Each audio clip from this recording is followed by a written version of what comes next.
In this series of videos, we're going to introduce the idea of hypothesis testing for a population mean. So let me begin with a sort of a high-level discussion of the general situation and the general problem. We're going to begin with a large population.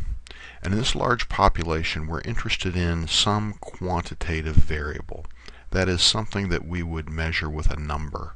So something like height or weight or blood pressure. So we'll call it X. X is our quantitative variable. And technically, this test is going to make the assumption that X is normally distributed. Now, if X is a quantitative variable, then it's going to have a mean value. And so somewhere out here in this population is the true but unknown population mean of X, and we give that the symbol mu. And so the objective of this test is to arrive at some conclusion about the true value of mu. So how are we going to do this? Well, no surprise, we're going to take a random sample from the population. And in this random sample, we're able to determine three pieces of information. We've got N, the sample size. We've got X bar, which is the sample mean, and S is the sample standard deviation. And these three pieces of information are going to give us what we need for the hypothesis test. The sample size tells us something about how much information we've got. The sample mean X bar tells us something about the center of the distribution of our sample. And S, the sample standard deviation, tells us something about how spread out those values are. So with these three pieces of information, we're going to be able to do our hypothesis test.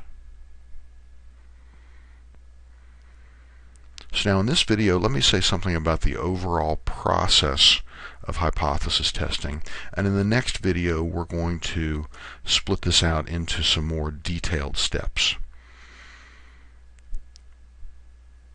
But basically, the first thing that we'll do is we'll make two statements about the true nature of the population.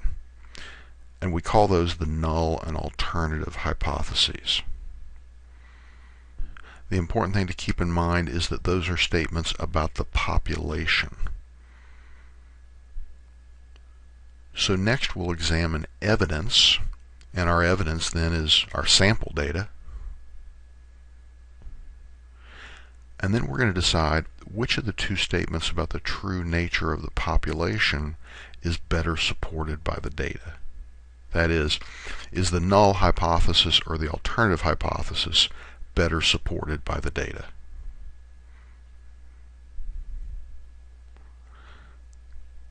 So now let's say a word about the null and alternative hypotheses here. For this test, the null hypothesis is always going to be that mu, and remember mu is the true but unknown population mean, the null hypothesis is always going to be that mu is equal to mu sub 0, or mu naught, where mu naught is the assumed true value for mu. Now this assumption may be based on past history, or we may have some other reason for assuming the true value, but we need to plug in an assumed value, and that assumed value is mu naught. Now the alternative hypothesis is going to be one of three things. It's either going to be mu is not equal to mu naught, or mu is less than mu naught, or mu is greater than mu naught. And those three cases, not equal, we call that a two-tailed test. If the alternative hypothesis is that mu is less than mu naught, we call that a left-tailed test.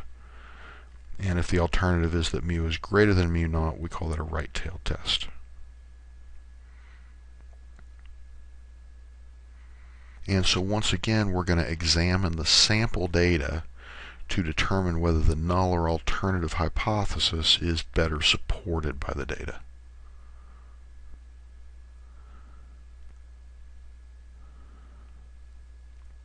So now one last word about the assumptions for this hypothesis test.